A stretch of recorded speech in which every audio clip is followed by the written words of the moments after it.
name is Kristen Schuyten. I am a physical therapist at MedSport Michigan Medicine and SMTD lecturer and with the Wellness Initiative.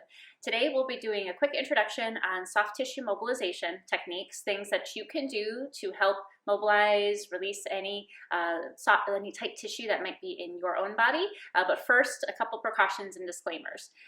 Number one, when releasing whatever area that you're working on, you want to make sure that you are holding the position until the pain dissipates or until relaxation is felt. That is key to make sure that we are lengthening the tissue, and hopefully it will stay that way. Also, with performing any type of release technique, it's really hard to try to perform activities immediately following or even sometimes up to 24 hours after that involve things like impact or quick stretches or big ranges of motion like jumping and kicking motions, because they may be limited in the power and quickness that you're able to perform after you do that mobilization. Some key concepts and techniques, some big words here, again, just so that you have a little bit of understanding of what you're doing. There's this thing called autogenic inhibition. It's what occurs when you have a contracted or a stretched muscle in the form of decreasing any excitability of that muscle, any tension in that muscle, because of inhibitory signals that are sent from your GTOs, your Golgi tendon organs, of the same muscle. It's a reflex of sudden relaxation and muscle upon development of high tension. So that is something that's key within our muscles. It's self-induced, it's inhibitory, it's something called negative feedback that is then lengthening a reaction that protects the muscle against tear. Performing any type of self-release creates that stretch localized to one area of the muscle to assist with further flexibility and relaxation, similar to if you were to hold a larger, more multiple joint type of stretch that you would feel after you held that stretch for 1 or 2 minutes. Today we're going to be talking with how to use some household objects like a rolling pin to be able to perform self-release. Now there are a couple different things that you can do with this. Okay, a couple different body parts that you can work through. Similar, think of it similarly to a foam roller. So if you don't have a foam roller at home, or you're home visiting family or whatever during the holidays or breaks or anything, and they don't have a foam roller, but you still want to try to work through your quads, or your IT band, your hamstrings, coming into your calf, anywhere like that, then this is a good thing to be able to use. Similar to a tiger tail or any of the self-mobilizations that you use your arms through, it's just that it's just, again, using something you already got at home. So this is more of a French type of rolling pin, doesn't have little handles on it, but I like it because especially on areas like your adductor and sometimes your IT band can get really tender and make it very challenging to get a good release, because you'll find a lot of spots that are very painful. So you're driving the bus with this, okay? You're putting the pressure that feels comfortable to you. So you can go through and try and release just like you're going through and making some pizza dough. You can go through and try to release it, but then you're needing your own soft tissue. And then if you find a hot spot, if you find a place that's a little bit more tension, a little bit more painful, you can hold it there. Okay, so I'm on the front of my IT band right now, which is my outside quad muscle, my vastus lateralis, and I do have some tight spots in there. But again, you can kind of work through that whole tissue, or the adductor, like I said, that like to be a little bit more sensitive and possibly is a little bit more challenging to be able to release with a foam roller. So you can use it as a form of warming up the tissue, especially if you just go up and down and don't stay in one spot, or you can use it as a way of releasing the tissue after your activity to try to look at any of those tight spots.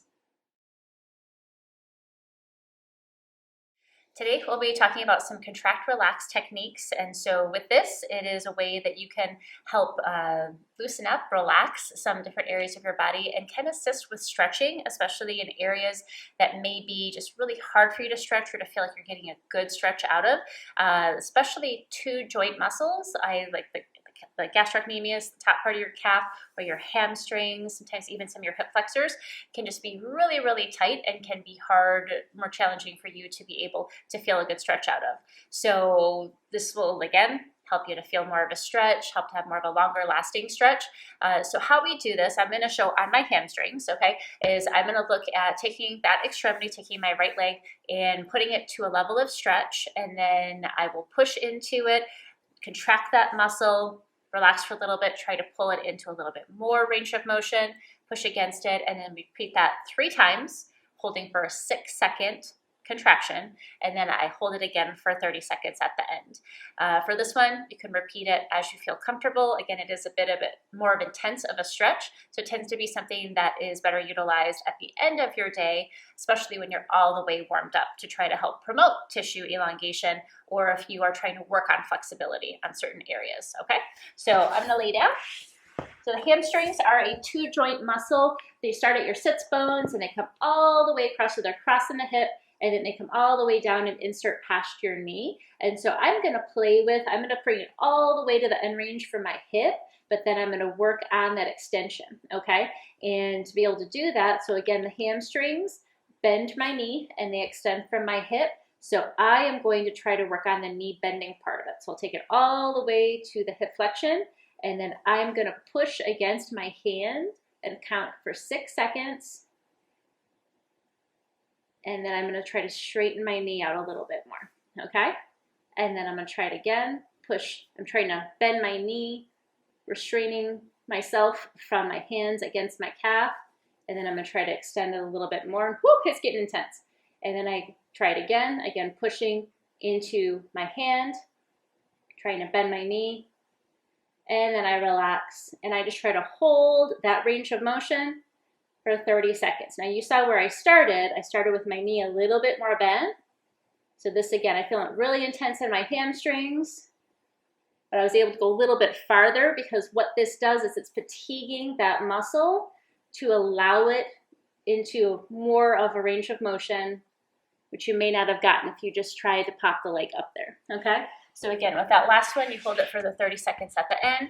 You can do this with any part of your body, pec muscles tight, low back tight, anything like that, to be able to help promote more tissue flexibility.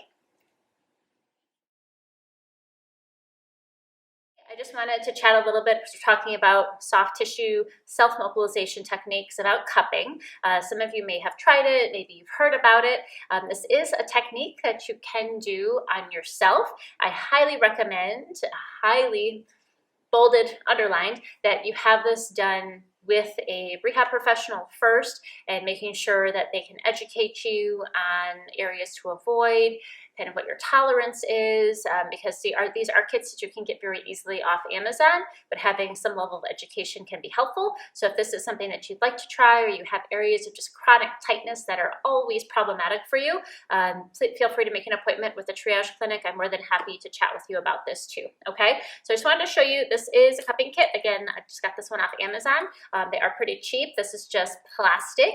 It has a little magnet here, which that is not required, but it is part of then some of the more Eastern influence with this style of medicine. And then this little guy, this little part, the plug, it ends up taking out the suction and ends up relieving that pressure. So there are different sizes to it. I tend to use ones that are more in the medium to smaller range, again, just because of some of the patients that I work with, along with the body parts. These ones tend to be really good for more like the ankle foot. And then when we look at some of the ones that are more medium size, good for like the lower back, okay, and more like into the thigh. So the way that this works, I'm going to show one. You have to have some type of a substance like ultrasound gel or some type of a lotion that's not going to sink into the skin, so more of like a therapy type of lotion. You put that on first. I'll demonstrate this on myself. And then you can use a little tongue depressor to kind of wipe it around just so it is on that skin. And the biggest reason why this helps is to help with the suction, but then too, so you're not tearing your skin up. Because otherwise, especially for how dry it is out in the winter time, it can be really challenging. So we're not ending up causing more trauma to the skin. So this is a suction gun. It just applies right to that. To be able to do it to your back, they actually make a tube that can go all the way around, so it is easy to apply to your back. And I'm just going to do it right to my forearm. And then I take that suction gun off. Make sure that this is nice and tight. And then you can see it stays.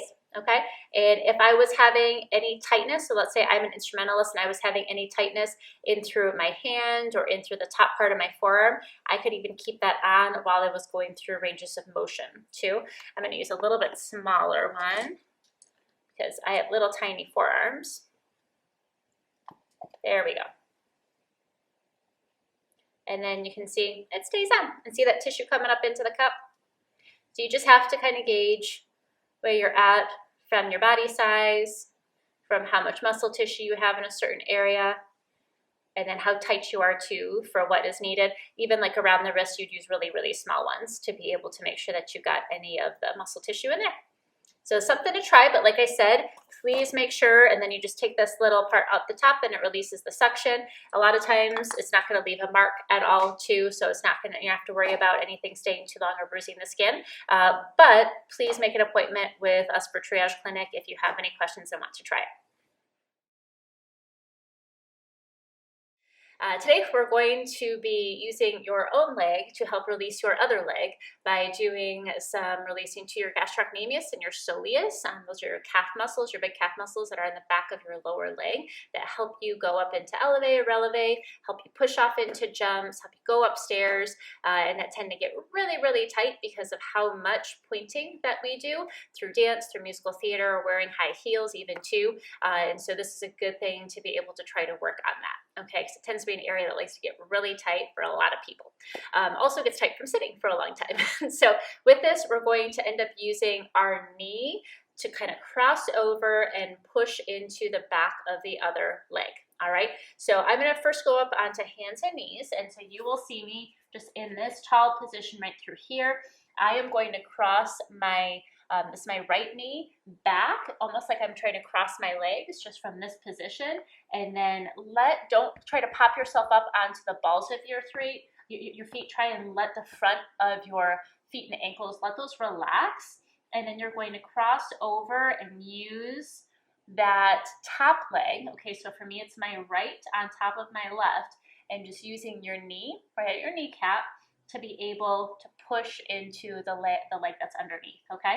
So I can feel this right away. I definitely have some tight calves, especially on my left side, and you can move into that. You can kind of go more onto the inside of it, more onto the outside of it, right smack dab in the center of it.